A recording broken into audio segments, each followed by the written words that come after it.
Agora nós vamos entender um pouco o que Paulo quer dizer sobre frutos do Espírito. E no tema que a gente vai abordar aqui, lá no Gálatas 5:1-15. Vamos ler para a gente entender um pouco, né? Lá em Gálatas 5:1 diz assim, do 1 ao 15. Firmemos nós, portanto, na liberdade em Cristo nos libertou. Não nos submetemos outra vez ao jugo da escravidão.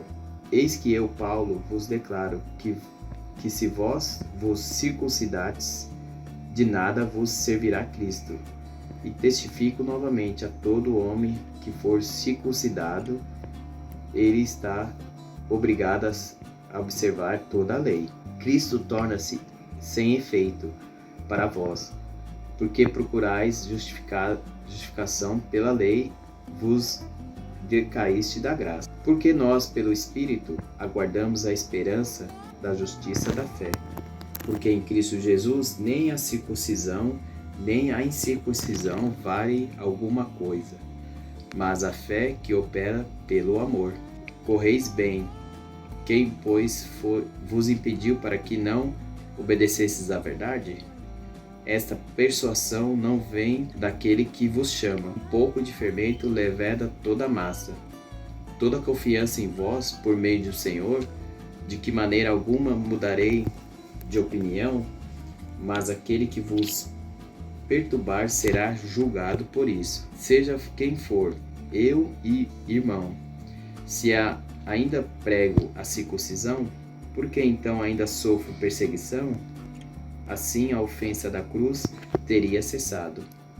Bom seria que se fossem cortados aqueles que vos perturbam, porque vós, irmãos, fostes chamados à liberdade. Apenas não useis da liberdade para dar ocasião à carne, mas para servir uns aos outros em amor.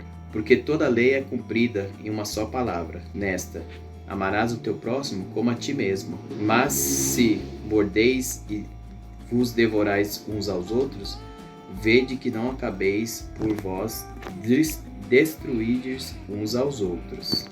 Somente até aí. Nesse versículo a gente vê que Paulo justifica ali, né? Que a fé pela graça de Deus.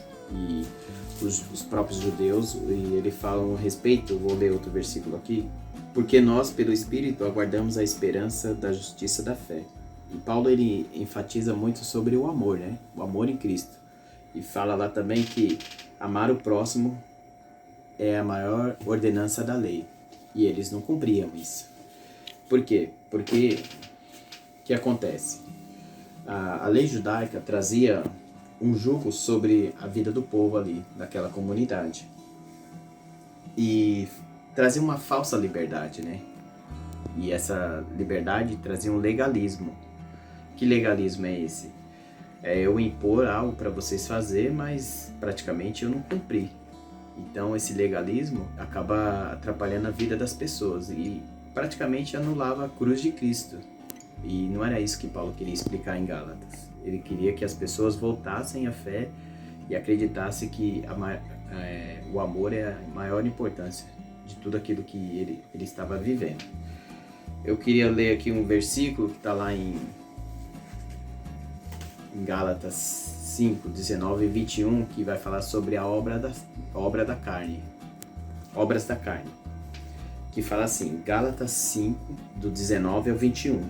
Diz assim, ora, as obras da carne são manifestadas e aqui estão: adultério, fornicação, impureza, lascívia, idolatria, feitiçaria, ódio, discórdia, rivalidade, ira, porfias, rebeliões, heresias, invejas, homicídios, bebedeiras, orgias e outras coisas semelhantes. A respeito dessas coisas vos falo, como já vos falei outrora, que os que praticam tais coisas não vão herdar o reino de Deus. Que Paulo está falando para eles? Que toda aquela liberdade que era pregada a respeito da lei, na verdade acabava virando uma libertinagem, né? E a liberdade é o quê? A liberdade judaica, ela fazia as pessoas pecar, porque ninguém consegue cumprir todas as leis. Os judeus, eles não cumpriam conforme Cristo está falando. E qual é a maior lei que Jesus sempre pregou? É o amor ao próximo. O amor ao próximo, ele com certeza não faz o seu irmão pecar. E todas essas coisas que eu falei aqui sobre a obra da carne, obras da carne, ela é o quê? São pecados.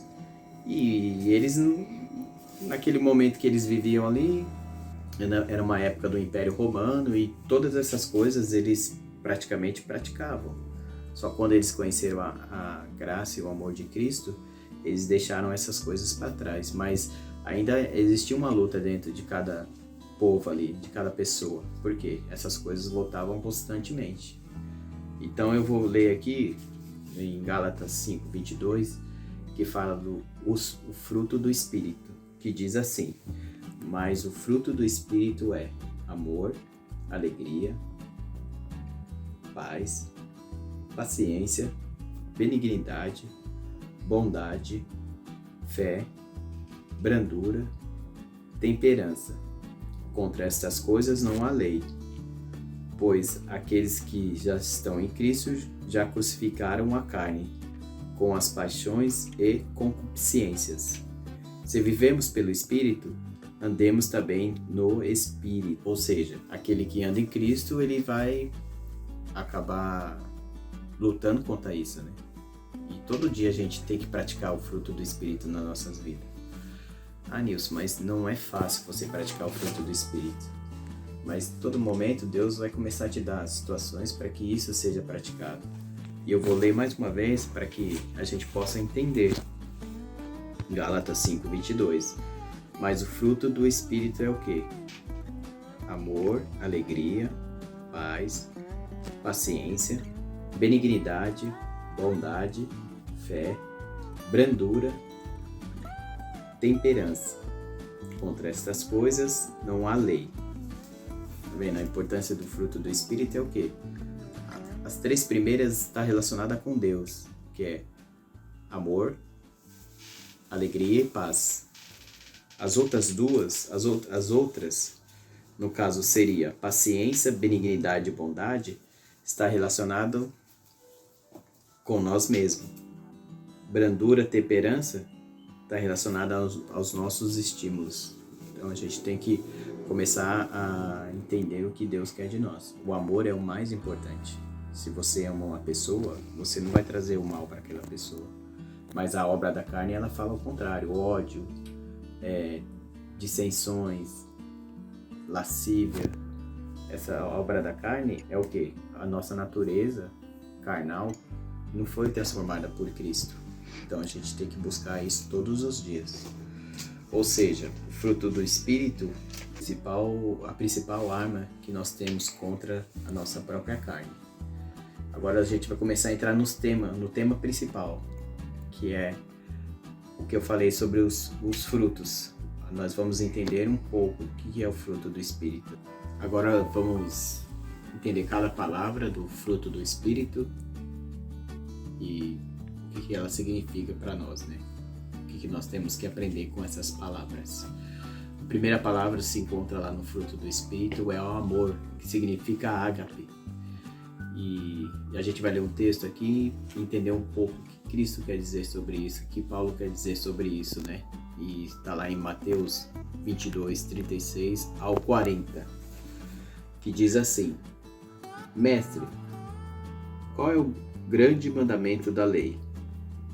Respondeu-lhe Jesus: Tu amarás o Senhor teu Deus de todo o teu coração, de toda a tua alma, de toda a tua mente.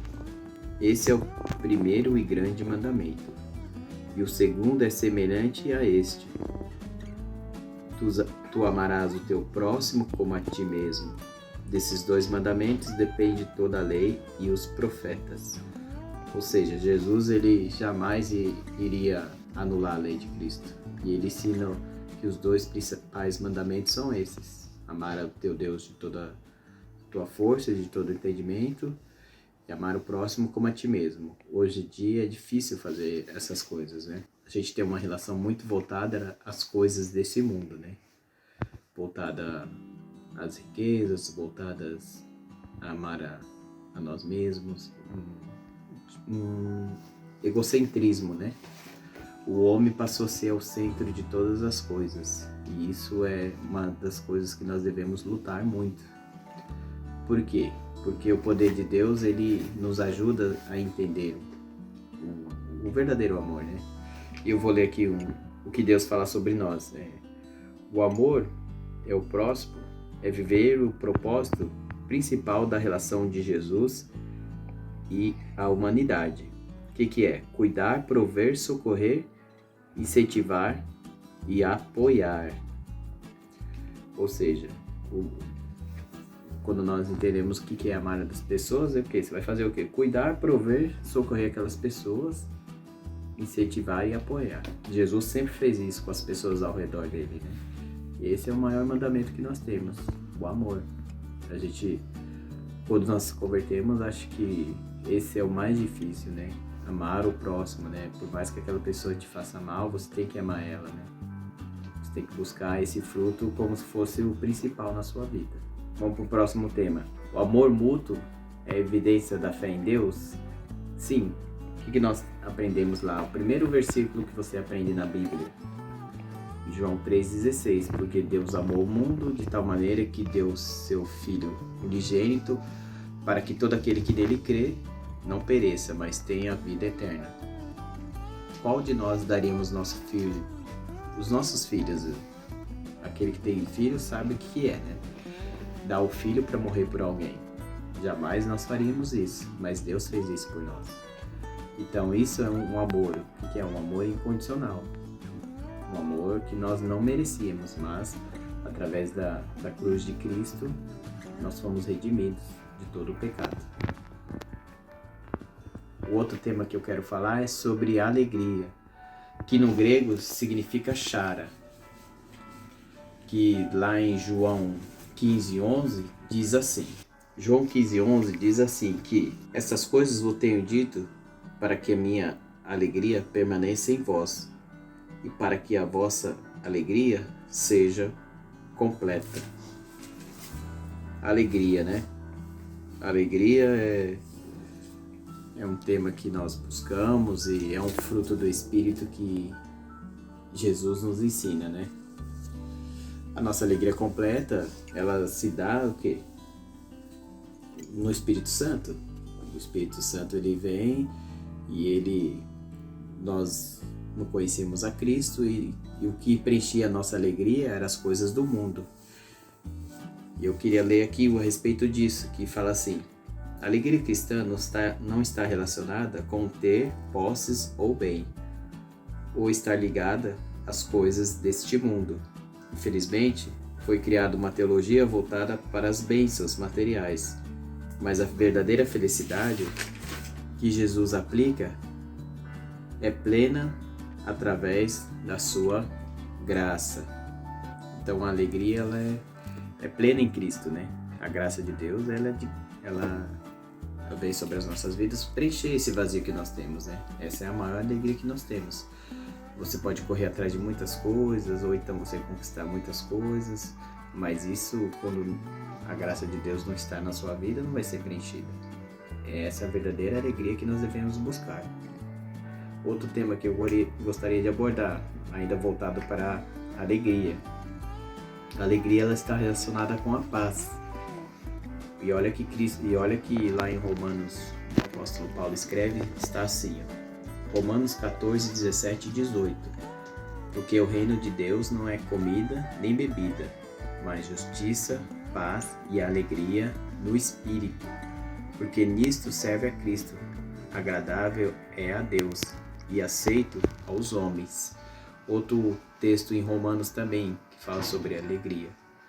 Romanos 15, 13. Ora, o Deus de esperança vos encha de toda alegria e paz em crença, para que amudeis em esperança pela virtude do Espírito Santo. Então essa alegria era preenchida por Cristo, né? E ela tem uma relação com paz. Como eu falei, os três primeiros temas ligados aqui está relacionado com Deus, que é amor, alegria e paz.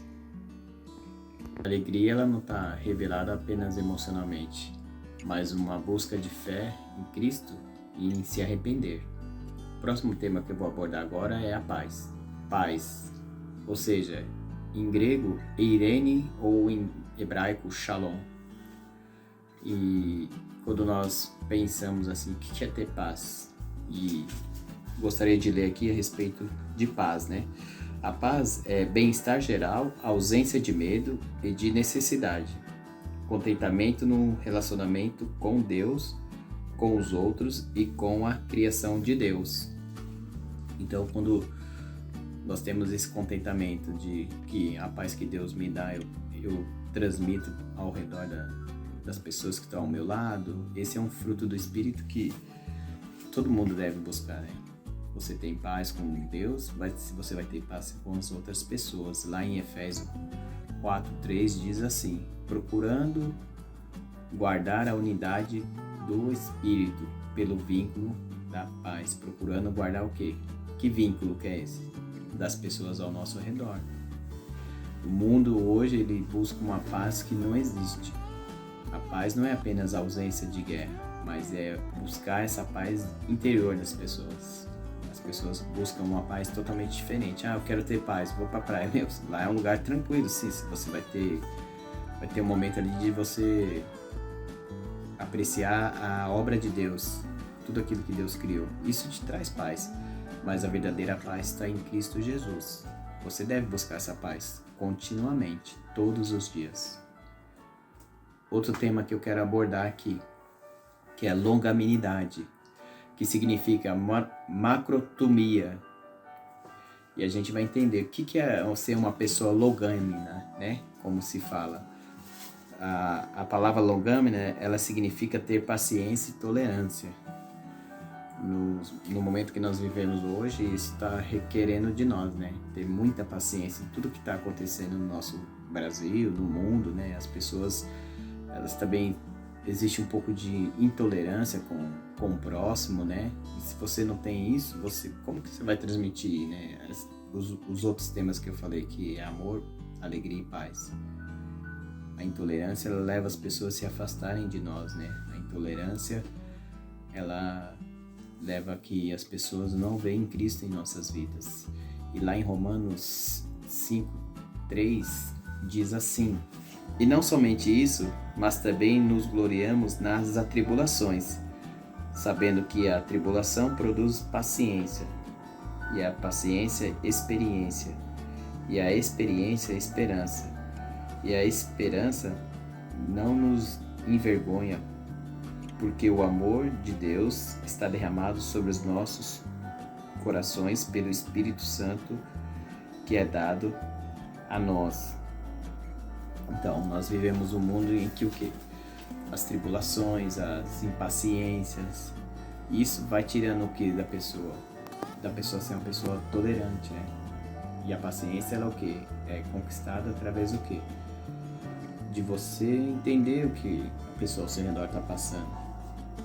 Você transmitir esse fruto para a pessoa, de ter paciência com as pessoas, isso começa a mudar muito a relação com o ser humano.